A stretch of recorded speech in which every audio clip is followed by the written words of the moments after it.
JC.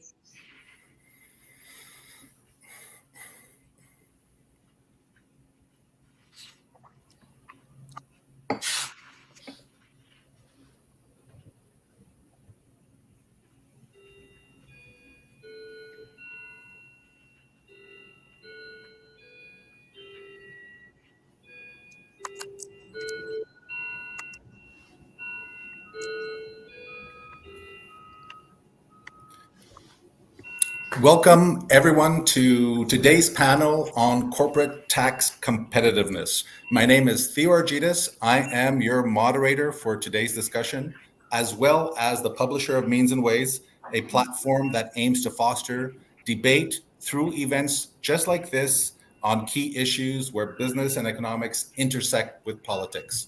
You can learn more about us at meansandways.ca, where you can also sign up to our newsletter. Canada's status as a competitive destination for business investment has become a major area of concern, to say the least. Business spending has stagnated and capital flight has reached record levels in recent years, and this may be manifesting in sluggish productivity and sluggish income per capita growth. This is a multifaceted problem. Competitiveness is a multifaceted problem, from regulation to infrastructure and well beyond. What we'll look closely at today is the role of Canada's corporate tax policies. Are we overtaxing our businesses? Are we taxing them in the wrong way? Should we be doing more to incentivize business investment, or is it a problem at all? We've seen recent examples of the federal government tapping into business for more revenue. The capital gains taxes and the global minimum tax and the digital services tax that were just recently enacted. We've had the surtax on financial businesses from a couple of years ago. We have the carbon tax. We're phasing out accelerated depreciation. And we know that emerging fiscal challenges will only make it harder to keep taxes low. The question to the panel is, how can Canada maintain a tax policy that generates investment and job creation while demands on the fiscal purse continue to grow? With us today to talk about this are some of the leading voices in their fields, and thank you for all being here. We have the Honorable Lisa Raitt, Vice Chair of Global Investment Banking at CIBC and the Co-Chair of the Coalition for a Better Future. Lisa brings a wealth of experience addressing corporate competitiveness from her current roles and during her time in government. We have John Lieber, Head of Research and Managing Director, US at Eurasia Group. John will provide a global perspective on tax trends. We have Nick Nanos, Chief Data Scientist and founder of Nanos Research. Nick's recent polling insights will shed light on how the public thinks about these issues. And we have Jack Mintz from the School of Public Policy at the University of Calgary. Jack is one of the country's preeminent tax experts and economists. So thank you all for being here. Jack, let's start with you. You are the tax expert. You've written extensively about tax policy and its implications for competitiveness. How do you assess Canada's current tax position compared to our major trading partners? Well, let me first start with, I think, a little bit of a quick review of what we've accomplished since the year 2000 and what we have lost since the year 2000.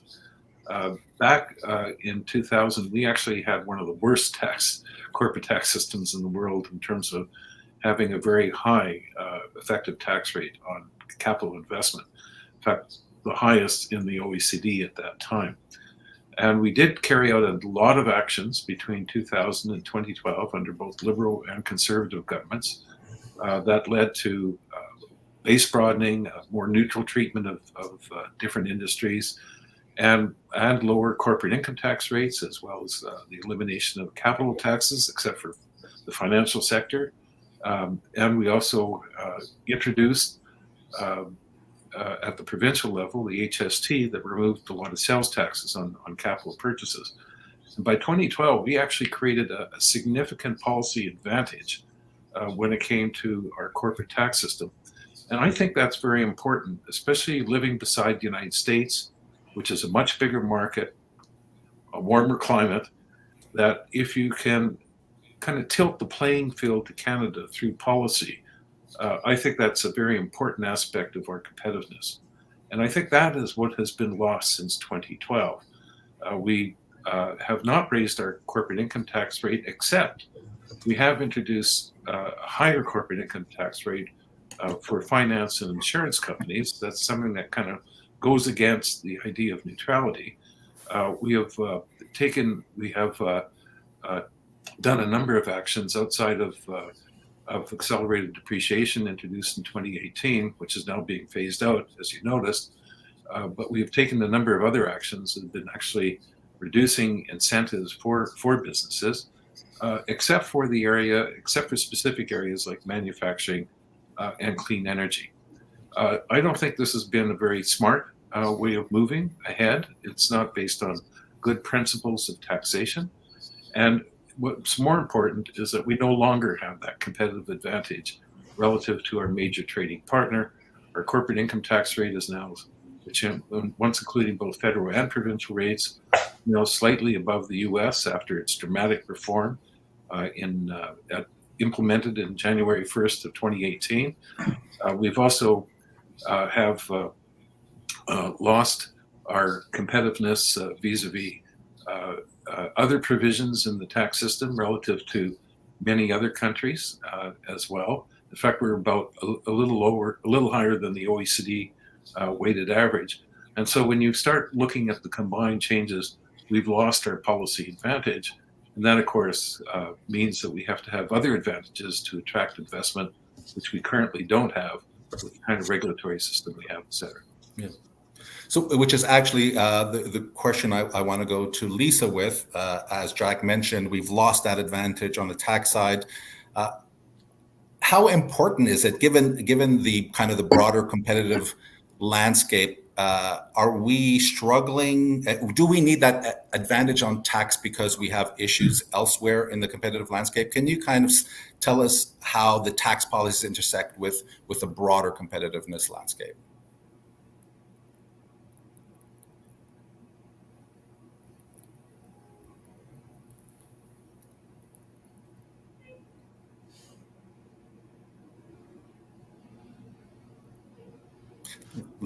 Lisa, I think you might be on mute, actually.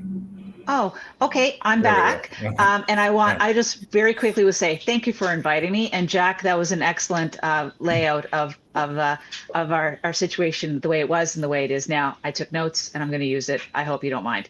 So Theo, to your point with respect to what impact does corporate taxation have in terms of the future, I think it's very apt that you've titled this tipping point, because the work that we do with the Coalition for a Better Future is actually measuring to see how we're doing as a country. And we've been measuring 21 KPIs for the past number of years. We're going into our fourth year now. And year on year, what we are seeing is an alarming deterioration in some of the metrics that really will show and point Canada to what Jack ended with, which is what are the other things that are going to make Canada more competitive and more attractive for investment, and indeed have more economic growth. One of the KPIs that we have seen go down is something GDP per capita. That's an important measure, because that's going to measure how rich you feel between Canada and the United States, between Canada and Australia. And we're actually declining there. But put simply, and I guess, and I'm happy to elaborate on it at another point, but what we're spending today is the taxes that are coming in. So the balancing is spending today versus the investment that's going to be needed for future economic growth. And that's not all going to come from a government investing tax dollars. That has to come from corporate Canada. The higher your taxes are, the less incentives there are for investment.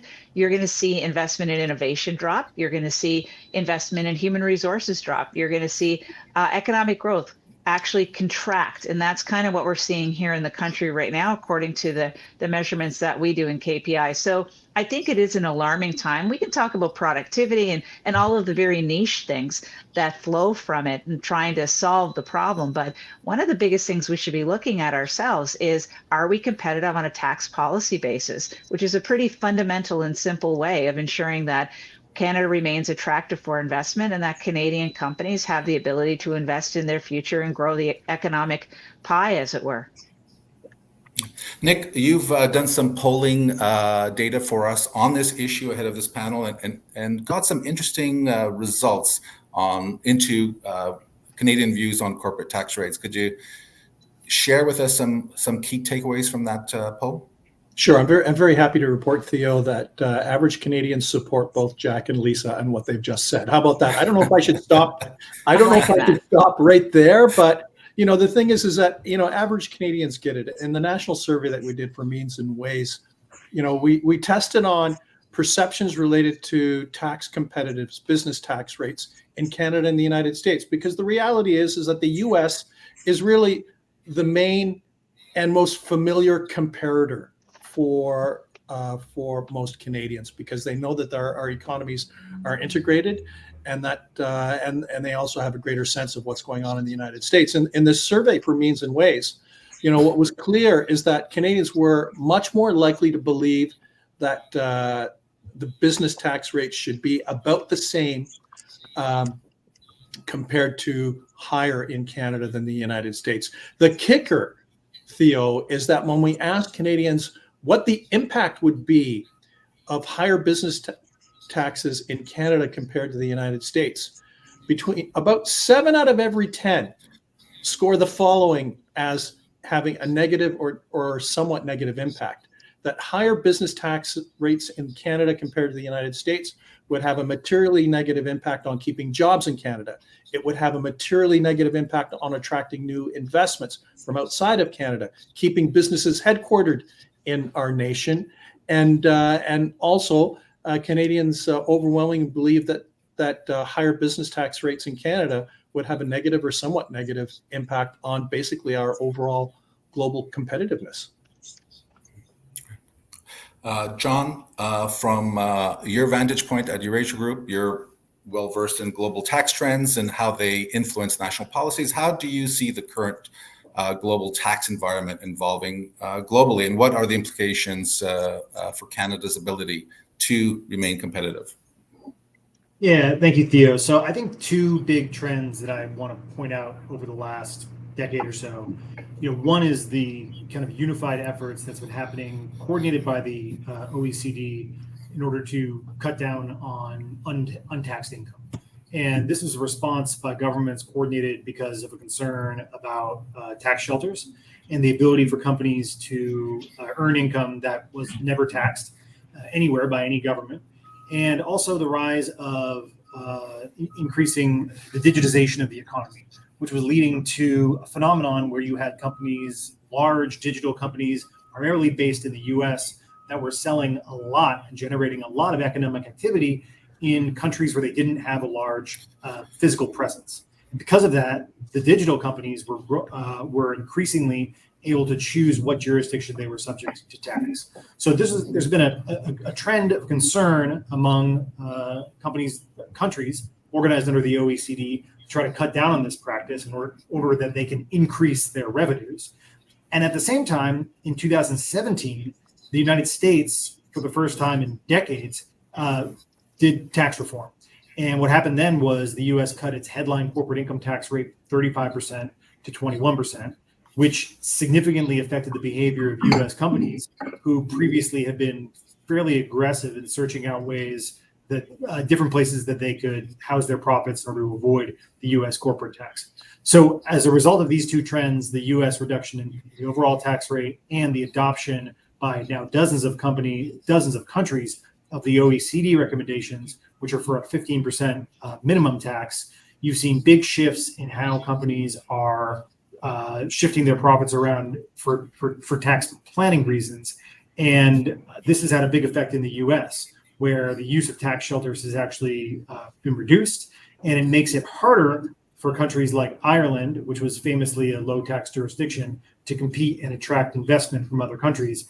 And this, of course, would have an effect on Canada as well. And yet the U.S. is not even it hasn't implemented the global minimum tax yet, and appears to be benefiting from it. Right. Well, the U.S. is not only. The U.S. did implement a form of a global minimum tax in what's called the GILTI tax, which is designed to be a tax, a kind of additional tax on U.S. companies that keep profits overseas that should otherwise be repatriated. But that tax is not considered compliant with the so-called Pillar 2 of the OECD platform. And so because of that, the U.S. has endorsed the OECD, the Biden administration, I should say, has endorsed the OECD plans with significant pushback from both the U.S. Business community and also Republicans in Congress. The OECD plan had two elements to it. Pillar 1, which was designed to get at sort of difficult to tax profits that maybe weren't housed inside jurisdictions, and then Pillar 2, which was this minimum tax that would get at profits for domestically headquartered companies that were earning money overseas. Lots of countries have implemented Pillar 2, and no countries yet implemented Pillar 1 because it will require global cooperation to make that happen. And the U.S., which is the home of many of the world's most globally productive and profitable companies, is probably never going to implement Pillar 1, would be my guess. And as a result of that, that's really slowed down the adoption of Pillar 1 globally. Mm-hmm. And I want to get to the fiscal pressure side of things, and we know that Canada is facing some fiscal pressure and pressure to raise revenue. Are we still with you, John? Are other countries also facing similar fiscal pressures? Is the trend not necessarily even with just corporate taxation? Is there a trend towards higher taxation generally globally? There's definitely a trend towards deteriorating fiscal situation across the developed world. And you're seeing countries like Germany and France dealing with this and looking for, as their social support programs grow larger and larger. The US is a very similar problem. And what you're seeing is companies looking around for new sources of revenue. And that's been one of the drivers behind the OECD program, which was countries like Ireland, which have been historically considered to have a very friendly tax regime that could be used as a way of sheltering profits from taxation, were, in the eyes of France, that was facing growing fiscal pressures. Countries like Ireland were getting the tax revenue they felt they were entitled to. And so that's been one of the impetuses for the OECD program, which is designed to kind of expand the tax reach of some of these countries that are struggling and make it less attractive for companies to park profits in countries like Ireland. And Pillar 2, the adoption of these global minimum standards, has really fixed a lot of that problem and has made it much more difficult for countries like Ireland to become destinations for global capital. Jack, I want to stick to the theme of fiscal pressure and focus on Canada here. Can you talk a little bit about the fiscal pressures that Canadian governments are facing, and whether you believe it's a significant risk that will drive corporate taxes even higher from here? Well, I think first of all we should define what we mean by fiscal pressure. As we know, the federal government is running a rather significant deficit still at 40%, $40 billion, although that's likely to grow given the way that budgeting has tried to postpone expenditures and, of course, hurry up some revenues to come in this year to keep the number at 40 billion. However, we also have to remember that's not a big share of GDP. However, our gross debt now, which is the total of all governments, because provinces run rather big amounts or large amounts of debt, is now over 100% of GDP, and that's actually pretty high. The federal government and provinces often like to report the net debt. There's a real problem with net debt numbers. I actually don't like them very much in Canada, and that's because the CPP and the Quebec Pension Plan net assets are included as part of financial assets, but ignores the future liabilities associated with both pension plans, except for 1 year. And those numbers are very big now. They're almost 30% of GDP. And so we really underestimate our net debt position, which is actually much higher than the supposed 50% we have now, or 45%. It's much more closer now to where we were actually back in 1993, which is close to 70%, 75% in terms of net debt, if you actually include all the future liabilities of those two pension plans. So I do think that we do have an issue of fiscal pressures. And of course, there's a lot of expenditures that are needed. I mean, we're spending a huge amount of money on subsidies for green subsidies. We're also spending money on manufacturing subsidies. We have a healthcare system that is badly underfunded, and I think we need to. We're going to have to address some of those issues in the future. And so there are a number of pressures that are there on national defense, I should mention as well, as another pressure point, because we're not living up to the commitments of other countries in NATO. And so when you start adding it all up, there's going to be a lot of pressures to spend money. And so there could be a desire to raise taxes as well. And so I think those pressures are there. Would it be higher corporate taxes? I'm not sure. I mean, it may be that it could be other taxes that could be relied upon that have less impact, because I think people at the same time know you have to grow the economy and create revenues in order to fund the kind of expenditures that we also want, and corporate taxes are one of the items that could have very negative impact.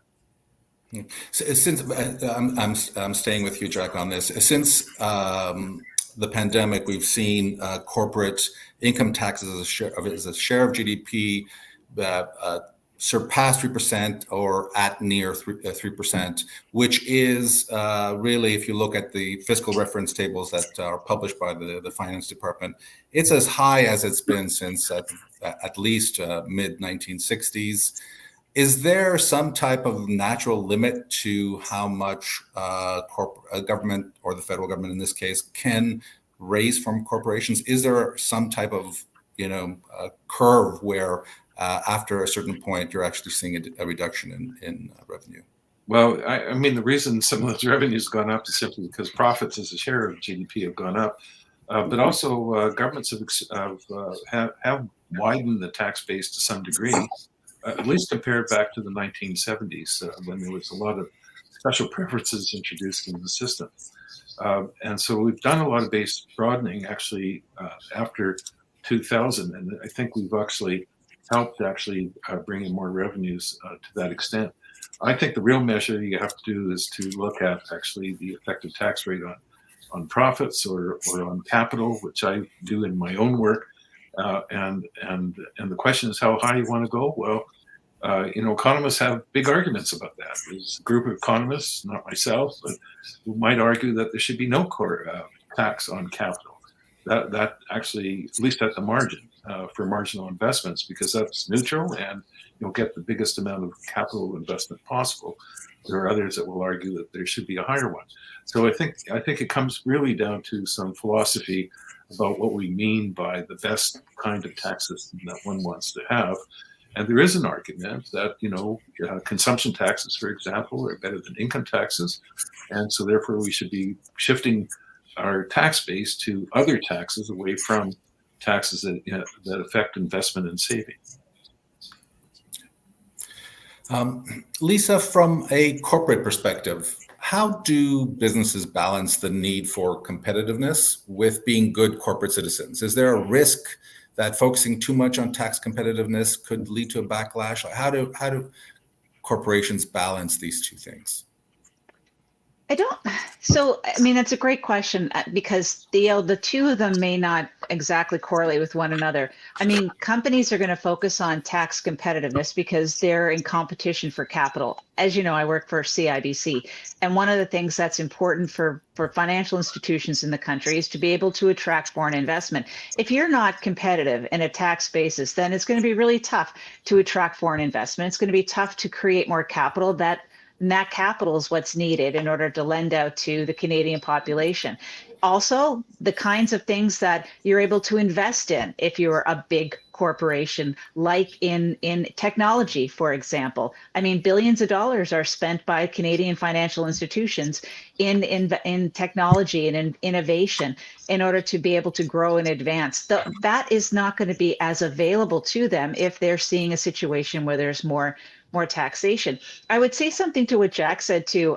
The government has a couple of roles in all of this, and they're incredibly important. And it really does start with the government. I mean, first and foremost, it's the government that's going to decide how much is being spent. They're the ones that come up with the programming. They're the ones that try to understand what Canadian citizens want to have and implement that into some kind of policy. But they also have the luxury of setting the tax rates that allow them to bring in the revenue to be able to pay for what they're spending.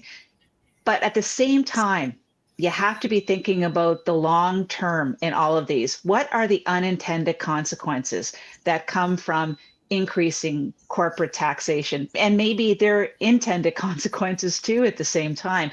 But the governments have to think about not just in the today and in the now and what they're doing to balance their own budget. What they have to think about is, well, what is that going to do in the long term, 10 years out, 15 years out? And I wonder whether or not that kind of analysis is happening and trying desperately to focus on the fiscal pressures that you refer to, which I just call government spending, when they're responding to pressures that they have to spend more money in other areas. Are they then saying, well, look, for the benefit of the Canadian economy writ large going into the future, we have to make sure that corporate Canada or corporations are able to grow and compete and provide the jobs that we need for the future. So part of the work that we do at the Coalition for a Better Future is try to bring that point up. The fact that it is the long term that's just as important as to what's happening today. And corporate Canada is needed in order to move the innovation side, the R&D side, the employment of people, not to mention the dividends that you receive when you actually have investments like holding bank stocks. Those are paid out to pensioners, to seniors, to all kinds of folks across the country. So, taxation has a very real impact on the today in terms of what banks can do today for people, but it also has an impact on the future in terms of where we stand competitively with other countries in the world and investment. Lisa, just to follow up on that. I mean, is there a way for business to better communicate their role in the economy to gain public support for more competitive tax rates? I think they're trying. I mean, you've got lots of organizations out there that want to get the word out. Unfortunately, what happens in Canada is it's almost like we have to have that kind of quelling impact, meaning that what happened with Paul Martin and Mr. Chrétien in the 90s, when there was an outside force that came to Canada and said, hey, listen, we're really beginning to worry about your fiscal house. You have to take some drastic moves to put it back into shape so that we look upon you favorably. Do we really want that to happen here in Canada? Do we have to have a third party from the outside come in and say, look, you're not really doing well, you're going to lose this, or you're not going to be able to do that going into the future? The government, I think, as well, when they're thinking about taxation, they only think about it, my opinion, they're only thinking about it in terms of revenue generation. I don't know whether or not they think clearly about the unintended consequences that it could have. And I know we're talking about the global minimum tax, but the implementation of that global minimum tax has had a very real and significant impact on Canadian insurance companies, which quite frankly are really superstars on the world stage in terms of the business that they do around the world. And to give you an example, what can governments do? It's clear that what has happened was not intended by the legislation, and the government should fix it, but it just takes a while to get anything done in government. Been there for 12 years, I can tell you, it's not an easy thing to do. So thinking about taxation, not only in terms of revenue or what tax treaties that we want to make sure we're part of as part of the OECD, those are important things, but thinking it through methodically, and understanding what the impacts are and ensuring that Canadian companies are protected, I think that's just as an important part of the policy discussion. Nick, you are, always in the field polling Canadians. I mean, given the current climate of skepticism, if you want to call it that, towards large corporations, how can companies establish more of a trust and kind of help them make their case for things like competitive tax rates? Yeah, thanks for asking that, because I so much wanted to kind of add stuff to what's been said, especially Lisa's most recent comments. I think the reality is Lisa talked about unintended consequences. We should be saying straight up, if you believe in free trade and if you believe in North American free trade, we must have tax competitiveness. Let Canadians compete on the skilled labor that we have, how smart we are, how innovative we are, but we can't disadvantage ourselves if we really believe in an integrated North American market. Like if we want to be, no offense to Albanians, but like if we want to be Albania, like sure, fill your boots, do whatever you want. But the thing is that if we want to compete globally and if we want to be part of a strong North American market, we must be tax competitive. I think one thing that's missing from this, Lisa, and if I could add, I agree with everything you said, but I'd like to add a thing. This isn't just for large enterprises. Mhm. This is also for small and medium-sized enterprises, 100%. And, so I think the narrative has to be, what? We want large enterprises to be competitive. We need mid-sized enterprises and small enterprises to be competitive, because that's the only way that we're going to create wealth and jobs. And, I think part of the problem is that this is framed in terms of, giving a break or a tax break to large corporations, when the reality is that's all we're doing is ensuring that they can compete. It won't even mean that we're successful if we're tax competitive, but it just means that we can compete. And I think we have to kind of shift the narrative to, this isn't just about large enterprises. This is for all types of enterprises that generate wealth in the country. And then to say, hey, you know what? We're not an island. We have the United States beside us. We have the United States and Mexico as trading partners. We're part of an integrated North American economy. Let's make sure that we can compete and that, the economy can grow. Theo, can I ask, I just want to get Nick's a thought on something, because Nick did some work for us as well. Just to preface it, so there's a TikTok that's viral in social media right now. And what it is, they show a person and they say the person is a country, and then they show the person running. And as they add what the taxes are, the person actually takes on physically the burden of running with more and more money wrapped around them. So you can see the impact on the individual when you have more taxes put upon them, and the countries are listed. I tell you the story because kids, other than me, kids watch TikTok. It's something that is of interest to them. It's the way they communicate, and they're getting that message loud and clear. So to your point, Theo, what do corporations need to do? That message is getting out there in a very different way from a very different group of people, talking about why are we staying in Canada? We should go somewhere else where the tax competitiveness is better, because you can run faster and you can run longer and you can run better. But Nick, can you tell us a little bit about the work that you guys did on how young Canadians feel about Canada right now? What am I supposed to cheer everybody up? Is that why you've said I know. Sorry about that, but it's a real concern. Like, we're talking things in a theoretical kind of way, but here's a real impact. Yeah, the thing is that in the work that we've done, what's very clear when we ask young Canadians about how they feel about the future and their own economic prospects, they are the most pessimistic. And thanks, Lisa, for the setup. The reality is that in the past, young Canadians have been the most optimistic. They have their first job, they're saving money, they're paying down their student debts. Things are usually moving in the right direction. But now what we're finding is that young Canadians are the most pessimistic. And to Lisa's point about the TikTok, some people might make fun of that. I don't, because the reality is that individuals, why don't we just call it individual young people and enterprises and entrepreneurs, are much more mobile today than they were 10 and 20 years ago. And that there are a lot more global options. So we have to compete to create an environment in Canada where young Canadians want to stay, to build lives and families and to build enterprises, so that we have the wealth that we need to pay for that social safety net that we all want. Can I just quickly add one other point to this? I know that there's a big focus here on corporate taxes, and certainly they're very important vis-a-vis investment. But when you get to the smaller and medium businesses, we can't forget that personal taxes also play a big role, including taxes on capital gains and dividends, etc. And in fact, that is, I think, a very significant issue now starting to face Canada. We actually rely more on personal income taxes compared to both the United States and other countries in terms of funding our government. And of course, we actually have amongst the G7 countries, we actually have a very high marginal tax rate at the top end. It's roughly around 53% on average across Canada.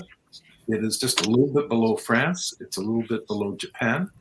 But unlike Japan and France, our top rate hits at 2.7 times the average wage in Canada. Well, in Japan, it's 9 point something times the average wage. And in France, it's 14 times the average wage. In other words, we apply our top rate at a relatively low income. All the other G7 countries are below us, including the United States. Now, of course, there'll be a big debate in the United States coming up after the election in terms of what's going to happen to all those, the reversal of the tax cuts that were part of the 2017 Act. But the main point is that we have a serious issue on the personal tax side, and that's where young people are also looking at. The entrepreneurs want to be able to grow ahead, and as we know in Canada, we don't get many small companies growing into larger companies, which is another issue. And so I think there's a whole bunch of tax issues that need to be addressed that go beyond just the corporate tax, but also include personal tax in terms of what we're doing. John, do you want to quickly wade into the idea of how corporations can better communicate from a global perspective? Is this skepticism towards large corporations? Is that an issue, and how do global corporations try to gain that support, the public support? I mean, I think the best argument that the corporate community has when thinking about a policy environment that helps them grow is talking about jobs and wealth creation. And in the U.S. context, large corporations are responsible for a very large share of job creation, over 50%, despite being a relatively small number of entities.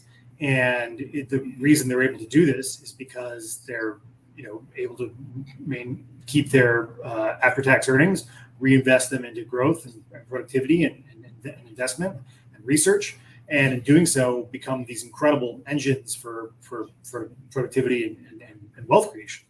And I think what you've seen in the U.S. is a fairly effective campaign by the corporate community to make the point that, hey, we are the U.S. This is how the U.S. projects global power. This is how the U.S. ensures that the social safety net can be funded, is by earning all the money that we do.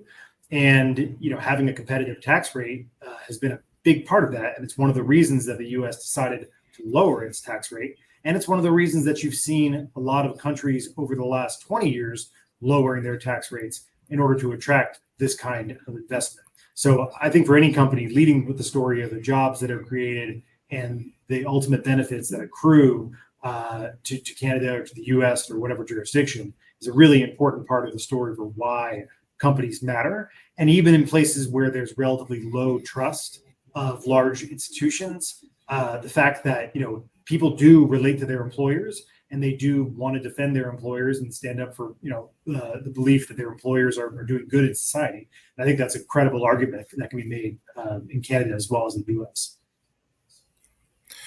Okay, I want to pivot here a little bit toward a discussion of some actual tax changes, some recent tax changes.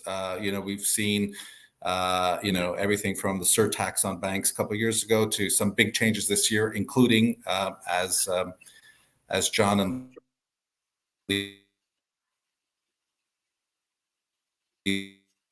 as I list a few, and we can talk about this as we go along.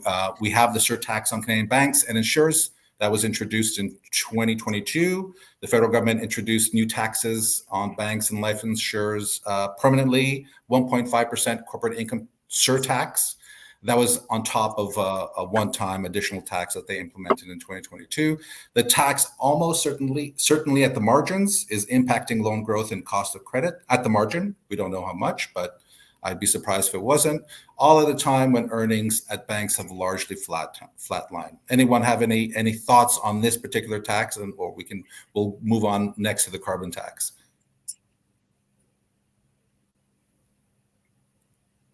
I'm happy to weigh in, being that I'm happy to have a job at CIBC. It's kind of what I was saying though before, Theo. The reality is that these higher taxes deters investment, especially ones that come up the way that these ones came up, which were surprises. These were things that were not planned for. They came out of the blue. They came as part of a budget, and you never know whether or not that's going to come back again. And it makes long-term planning really difficult. So it's a hit, but you don't know whether or not the hit is going to necessarily continue in the future or if it's going to come back. So that uncertainty, as well as the taxation itself, does lend itself to difficulties with investors wanting to come in and invest in your stock. The importance of having more money available in a bank to invest can't be underestimated or understated. I mean, if you take a look at all the financial institutions over the last 10 years, they've actually invested $115 billion, billion with a B, in innovation and tech. I mean, that is a staggering number, and that is purchased in cases here in Canada to keep smaller companies going.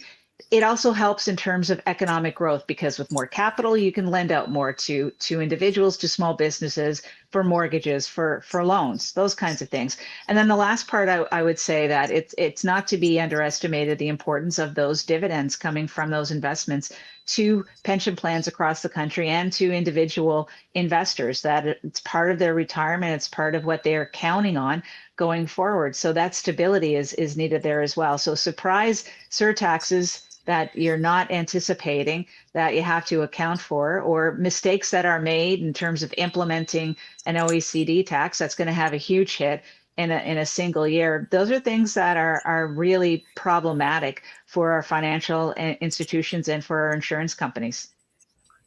Yeah, actually, I could add to that. I think a very important question that often comes up, and that's who pays the corporate income tax. There's a presumption, I think, by people that corporations pay it, but of course, corporations, it's just a paper entity. There are people that work for the corporation. There are people that own capital that are invested in the corporation, and then there's the customers who also buy goods and services from the corporation. And in fact, many economic studies, especially for open economies like Canada, small open economies like Canada, have shown that that by and large, most of the corporate tax actually is either shifted forward as higher consumer prices. So in the case, Lisa, your bank customers might be small businesses getting loans, and they're going to be the ones that are going to be whacked with higher interest rates. Or they will lead to lower wages or unemployment. In other words, labor getting hit by the corporate taxes.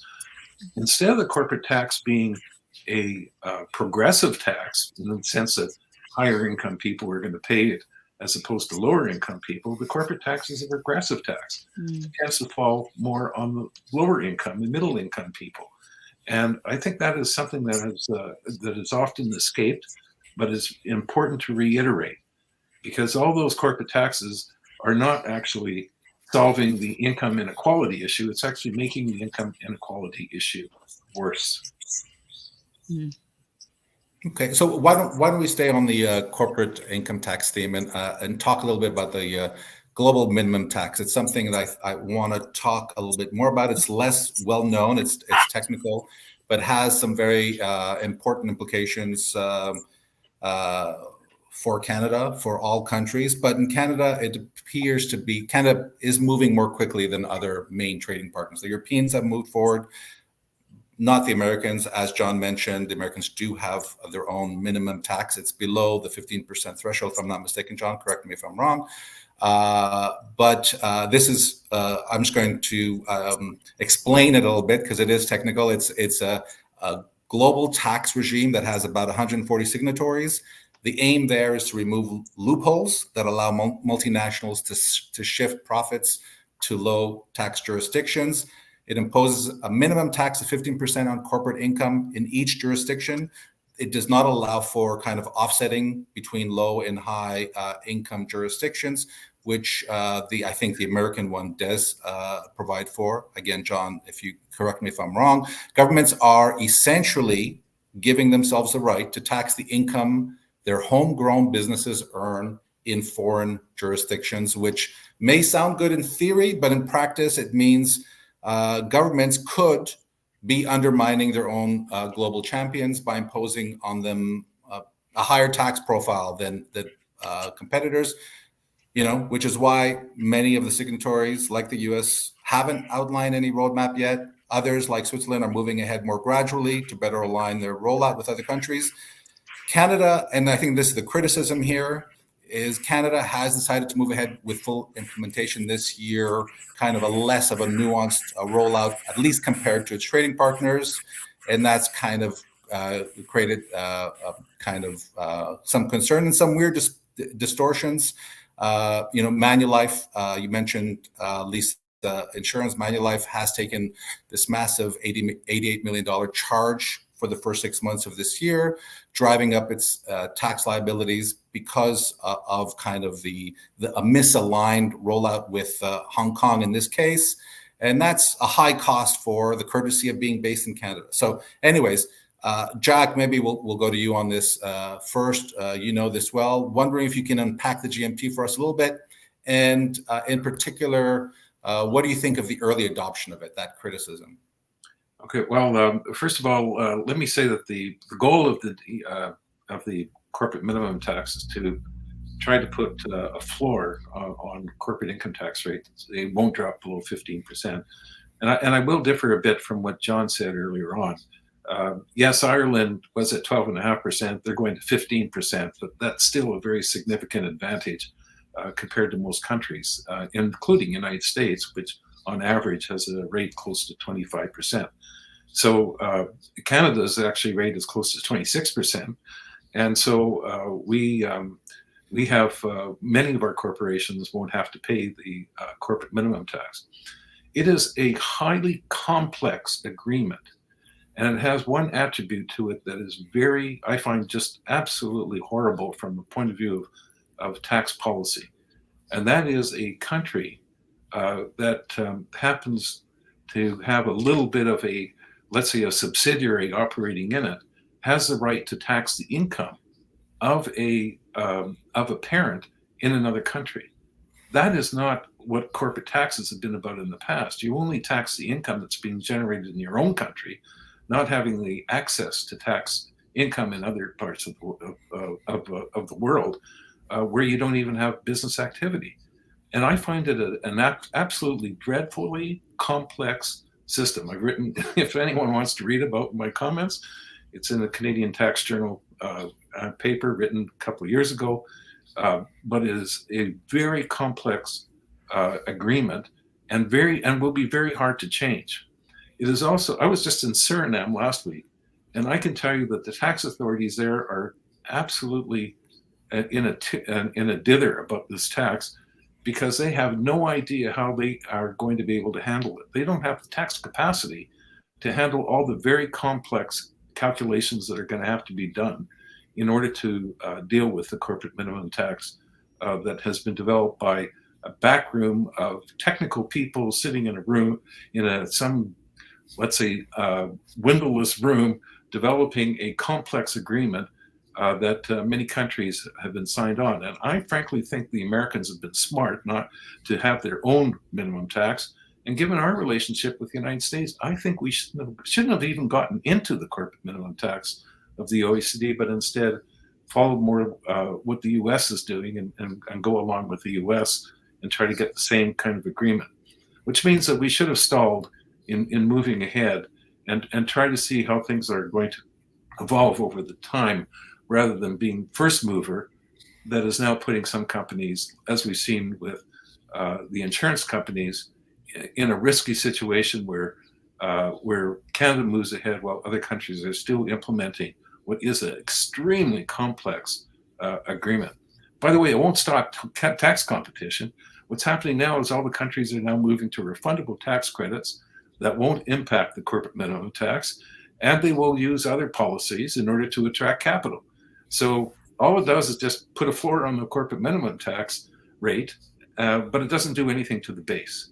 And so it really is just, in my view, a tragedy in tax policy that we're going to be facing over the next number of years, an agreement that's going to be very difficult to change. Otherwise, I like it. John, any thoughts there? And no, I think that's really well put. I mean, I think this is a big challenge for companies to comply with, not only the new set of rules, but the fact that there's so much changes in the rules and there's inconsistency from one jurisdiction to the other. So I think that's something that you're seeing a lot of companies not understand, is how this is going to affect them. Everybody's kind of got to do a calculation of their existing tax regimes and to figure out, what's the optimal strategy. And that's just a pure deadweight loss for society, to be spending all this time thinking about how to comply with shifting regimes and the different regimes there are across the globe. So I think that's a big problem for American businesses, and it's a big problem for Canadian businesses. Okay. We'll continue going down the list of new taxes. So the higher capital gains tax came in, I think, June 25th, if I'm not mistaken. It didn't really get much political traction. I'm curious, Nick, what does your polling tell you on that? I mean, we saw in 2015 the tax the rich kind of rhetoric worked. It seemed to me this time around we didn't see the capital gains tax kind of get much traction politically, even though it actually has heightened quite a bit concern in the business community that the government really is chasing revenue. Well, I think the challenge is the broader narrative, right? It's not like just one specific thing. So, when there are changes in the tax regime and they all move in a particular direction, Canadians are not tax experts, but there's kind of like, it doesn't matter who you are or what you're doing. The taxes are going to be higher in Canada, and it seems that this particular government sees tax policy, and it should see tax policy as a key lever, but that it kind of all rolls itself up. The other thing is that the changes of the capital gains tax probably impact more than what was it, like, Jack will correct me, 0.013% of Canadians, probably a little more than that, right? In terms of entrepreneurs. No, sorry, Nick. No. What is the problem with the analysis that the Department of Finance put out is that they just looked at 1 year at a time and said, oh, there's only 0.13% taxpayers that are going to be affected. But if you look at the lifetime incidence of the change, it is much bigger than that. 100%. And I published a piece in Hub if you want to look at the numbers, but for example, in 2011, there were about 40,000 people that would be affected by the tax, roughly. But in terms of leaving aside the corporate capital gains tax, which is a whole different matter, the personal one, in terms of people with more than $250,000 in capital gains, it's about 40,000 people. However, over the next 10 years, 2/3 of those people never had capital gains more than $250,000. Mm-hmm. And the reason is that people who, let's say, own a cottage, will only sell it once in their lifetime. And the same thing will be true of people selling small business shares or let's say real estate or things like that, where part of it's really part of their retirement income. So I did a calculation and I found that actually over 1 million people are going to be affected, and many of them are going to be middle-class individuals. Yep. And so I think one of the reasons is that the government lost its narrative, just as it did in 2017 when they changed the private corporate rules. They first came out and said, oh, we're going to hit the rich. But then it was found out that there were a lot of middle-class people that are going to be hit. And I think the same story has now happened, where now many people understand this is not just a tax increase on the very rich. It's also a tax increase of many middle-income people. Yeah. So thank you, Jack, for clarifying what I was trying to say in a much more eloquent and peer-reviewed fashion.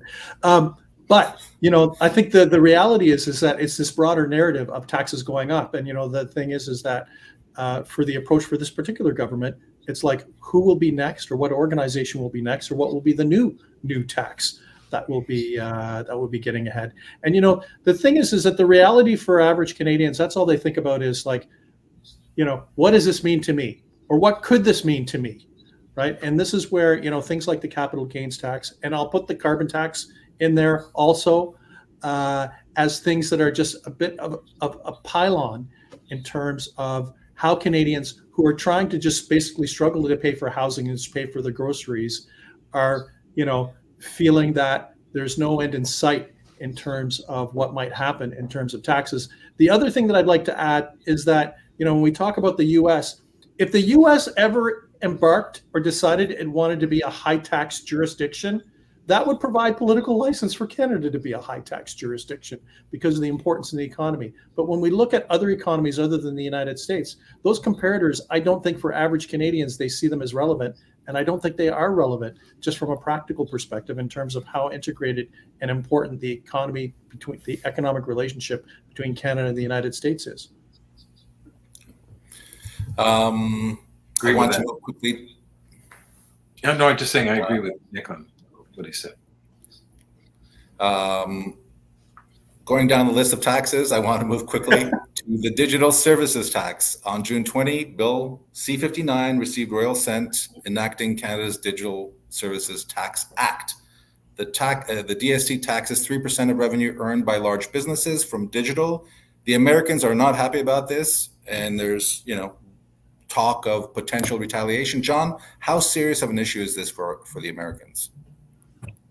Very serious. And you hear concerns not just from Republicans in Congress, but from Democrats who see this as a kind of cash grab that affects U.S. companies that are operating in Canada. And, the U.S. under the Trump administration retaliated against a number of countries other than Canada that had implemented DSTs.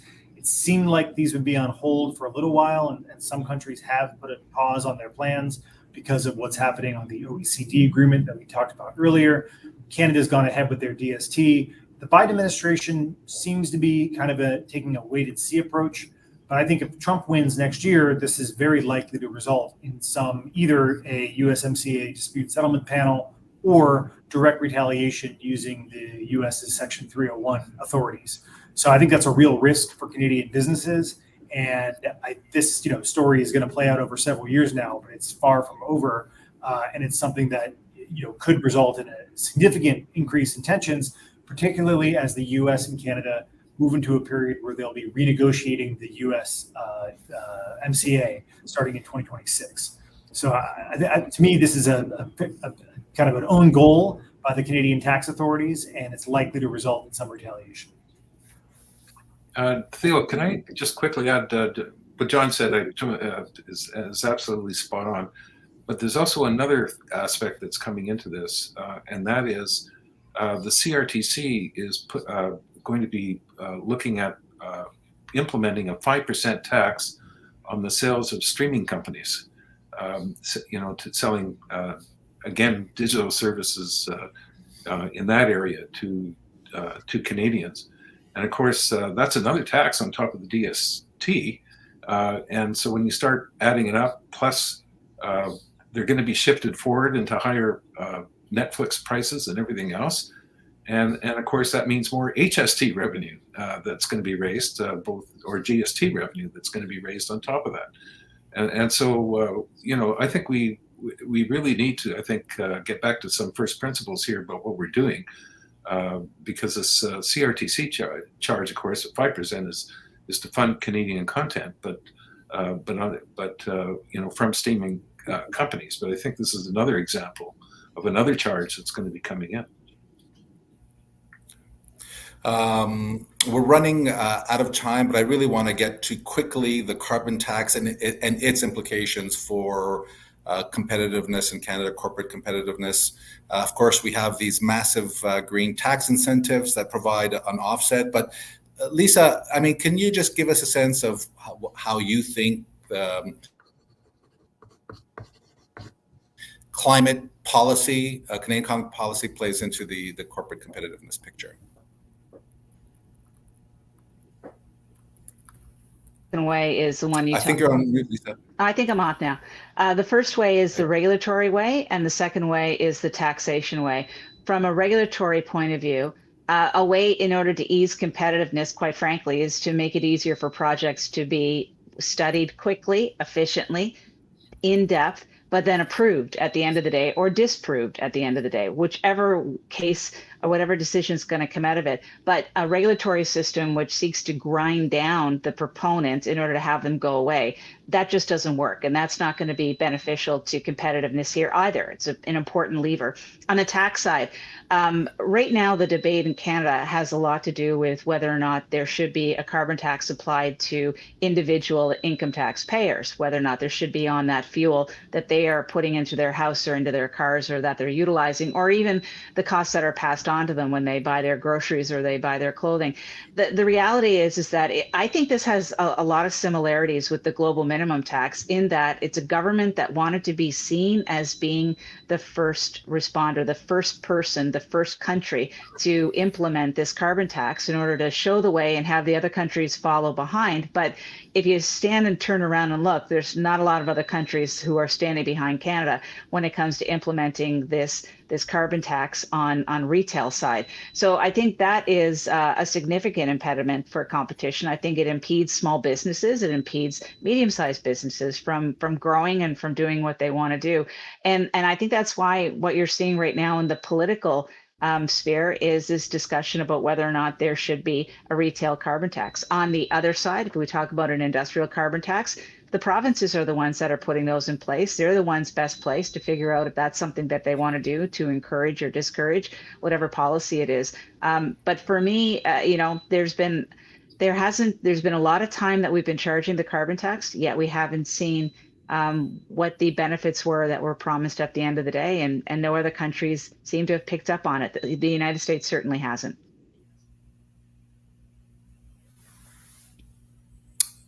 Okay, I think we are at the end of our discussion. I mean, I could have asked questions for another hour, but I'll spare our audience another hour of tax policy discussions. I want to thank our panelists, Jack, Lisa, John, Nick, for a wonderful and insightful conversation.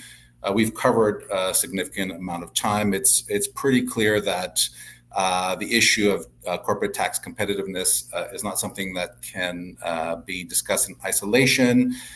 We need to have an understanding of how our tax system interacts with the broader economic environment and international dynamics. It matters what other countries are doing. I also want to thank all of our audience, all of you, for tuning in today, whether on social media or through our webinar registration. We'll have more conversations like this in the coming months that will keep you all updated with. So thank you and have a great rest of the day.